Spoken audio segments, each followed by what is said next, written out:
کبھی آپ کے ذہن میں ایک خیال آیا کہ ہم کون ہیں؟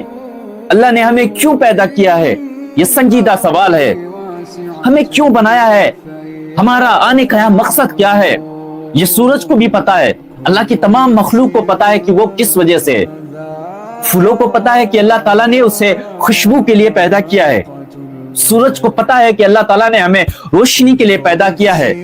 دریا کو پتا ہے کہ اللہ تعالیٰ نے اسے پانی پلانے کے لیے پیدا کیا ہے۔ لیکن ہے حضرت انسان، کبھی ہم سوچے کہ اللہ نے ہمیں کیوں پیدا کیا ہے؟ تو ایک شخص نے حضرت واصف سے سوال کیا کہ حضرت یہ سنجیدہ سوال ہے، آپ بھی توجہ رکھیں، بتائیں اللہ نے ہمیں کیوں پیدا کیا ہے؟ تو آپ نے فرمایا بیٹا اس سوال کا جواب نہ چند دن کے بعد میں دوں گا۔ اس بندے نے کہا ٹھیک ہے۔ چند دن کے بعد حضرت واصف نے جب اس سے پوچھا کہ بیٹا تیرا سوال کیا تھا؟ وہ بولا حضرت میں بھول گیا، میں بھول چکا ہوں کہ آپ سے میں کیا پوچھ رہا تھا۔ حضرت واصف کہتے ہیں جو بندہ ایک ہفتے بھی اپنے سوال کو اپنے پاس سنبھال کے نہ رکھ سکتا ہو، وہ بندہ کیسے اپنے بارے میں پتہ لگائے گا؟ پھر اللہ تعالیٰ یعنی قدرت اس بندے کا جواب بھی نہیں دیتی کہ تم کون ہو، تمہیں اللہ نے کس مقصد کے تحت پیدا کیا ہے۔ سوال بنتا ہے کیا کھانے پینے کے لیے ہم آئے ہیں دنیا کے اندر؟ کیا ہم صرف شوقوں کو پورا کرنے کے لیے آئے ہیں؟ نہیں، اس کا کوئی اور مقصد ہے اس زندگی کا، وہ مقصد ہمیں تلاش کرنا ہے۔ یہ جس دن سنجیدہ سوال ہمارے بھیجے میں گھس گیا کہ اللہ نے ہمیں کیوں پیدا کیا ہے، اس دن سمجھ آ جائے گی دنیا میں اللہ نے کیا لذتیں رکھی ہیں اور آخرت میں کیا لذتیں رکھی ہیں۔ بندہ شکایت کرتا میں ناکام ہو گیا، مثلا اس کے اندر صفت تھی انجینئر بننے کی، اب وہ بندہ ریاستی ڈاکٹر بن رہا ہے، اب وہ ڈاکٹری پڑھ گیا، اس کا ٹائم برباد ہو گیا، لیکن عین وقت پر کوئی مسئلہ آ کر اس کو روک دیتا ہے اور کہتا ہے تم ڈاکٹر نہیں بن سکتے۔ کیوں نہیں بن سکتے؟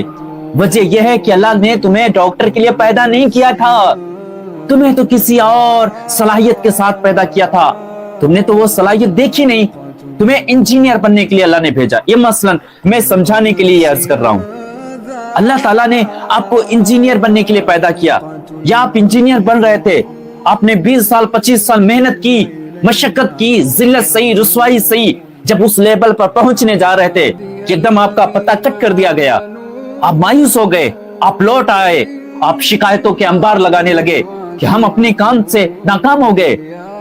وہ وجہ یہ نہ بنی کہ آپ ناکام ہو گئے، وجہ اس کی یہ ہے کہ اللہ نے آپ کو انجینئر بننے کے لیے پیدا نہیں کیا تھا۔ ہو سکتا ہے اللہ تعالیٰ نے آپ کو مولانا بننے کے لیے پیدا کیا ہو، آپ کو حافظ قرآن عالم دین بنانے کے لیے پیدا کیا تھا۔ یعنی اللہ تعالیٰ نے ہر بندے کے اندر الگ خوبی الگ صفت کے ساتھ بنا کے پیدا کر کے بھیجا ہے۔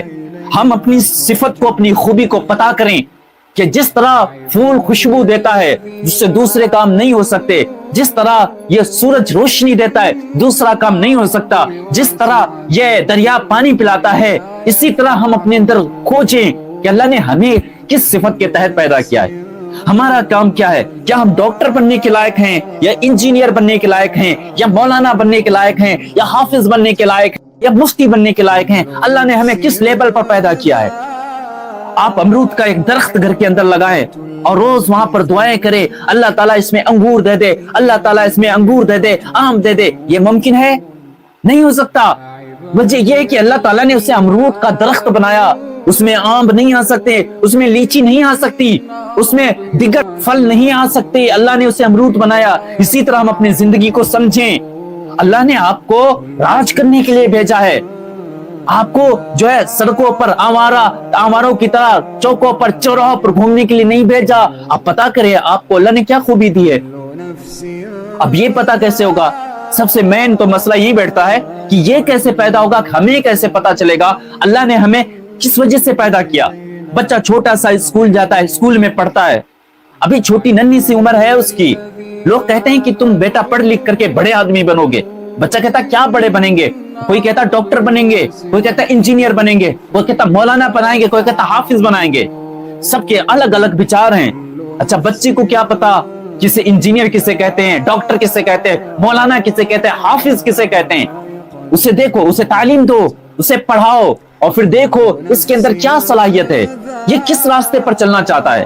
میں یہ نہیں کہتا کہ آپ ڈگریاں نہ لیں، لیکن یہ بات غلط ہے نا کہ آپ دنیا کے نظارے کو دیکھیں، دنیا کی لائٹوں کو دیکھیں، دنیا کے کمکموں کو دیکھیں، دنیا کے رنگین فضاؤں کو دیکھیں اور اسی ڈگر پر چل جائیں، یہ غلط بات ہے۔ آپ ڈگریاں لیں یہ غلط نہیں ہے، لیکن دنیا کی رنگین فضاؤں کو دیکھ کر کے اپنے راستے کو بدل دینا یہ غلط بات ہے۔ ہمیں آپ کو سوچنا ہے، سمجھنا ہے، اتنا بڑا اللہ ہو کر پھر اس بندے کو اگر پیدا کیا ہے تو کوئی چھوٹا مقصد نہیں ہوگا۔ لیکن افسوس پوری زندگی ہم اس چکر میں گزار دیتے ہیں کہ فلاں کام میں ہمیں کامیابی نہیں ملی۔ او میرے بھائی سنو، اللہ تمہیں کامیابی کیسے دے؟ آپ جس کام کے لیے پیدا کیے گئے تھے اس کام کے بارے میں آپ نے پتہ ہی نہیں لگایا، اپنے رب سے پوچھا ہی نہیں کہ اللہ میں کس کام میں آؤں گا۔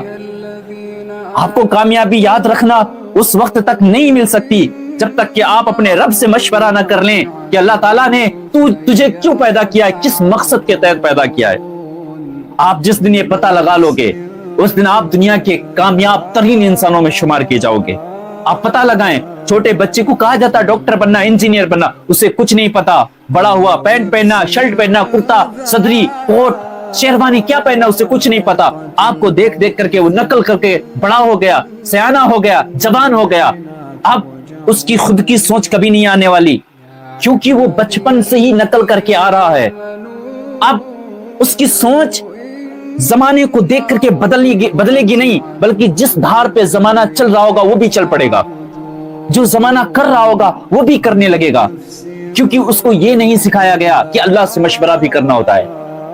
اسے یہ نہیں بتایا گیا اللہ سے مشورہ کرنا ہوتا ہے، اللہ سے پوچھنا ہوتا ہے کہ اللہ میں کیا کام کروں، اب میں بالغ ہو گیا ہوں۔ اس سے پہلے تو ماں باپ کے کہنے پہ کام کرتا رہا، پڑھتا رہا، لیکن اب تو میں بالغ ہو گیا ہوں، مولا تو بتا دے اب مجھے کیا کرنا ہے۔ اب یہ کیسے ہوگا؟ آپ بزرگ فرماتے ہیں عشاء کی نماز پڑھنے کے بعد مصلی بچھائیں، تقریباً 15 منٹ کے لیے آپ اپنی آنکھوں کو بند کریں، اپنی نظروں کے اندر اپنے رب کو سمائیں بسائیں اور اپنے دل سے پکاریں اپنے رب کو۔ یہ روز عمل کرنا، عشاء کے بعد اکیلے تنہا لائٹ بند کر کے اور بس ایک کریں، اے اللہ تو نے مجھے کیوں پیدا کیا ہے؟ میں گارنٹی سے کہتا ہوں 40 دن ہی گزریں گے کہ تمہارا دل دھڑک دھڑک کے جواب دے گا کہ تجھے اللہ نے اس کام کے لیے پیدا کیا ہے۔ میرے بھائی غور کریں، اس پہ توجہ کریں، مت بھاگیں دنیا کے پیچھے، مت بھاگیں کسی کے پیچھے، مت کسی کی پیروی کریں، مت کسی کو فالو کریں۔ اگر فالو کرنا، اگر پیروی کرنی ہے تو آمنہ کے لال کی کریں۔ اگر کسی کو دیکھ کر کے زیب و زینت اختیار کرنی ہے، اگر عورتوں کو اختیار کرنی ہے تو پھر سیدہ فاطمہ الزہرا سلام اللہ علیہا کے نقش قدم پر چلیں۔ اگر کسی مرد کو چلنا ہے تو آمنہ کے لال کے نقش قدم پر چلیں۔ خلفائے راشدین وعدوا علیہا بالنواجذ، خلفائے راشدین کے نقش قدم پر چلیں۔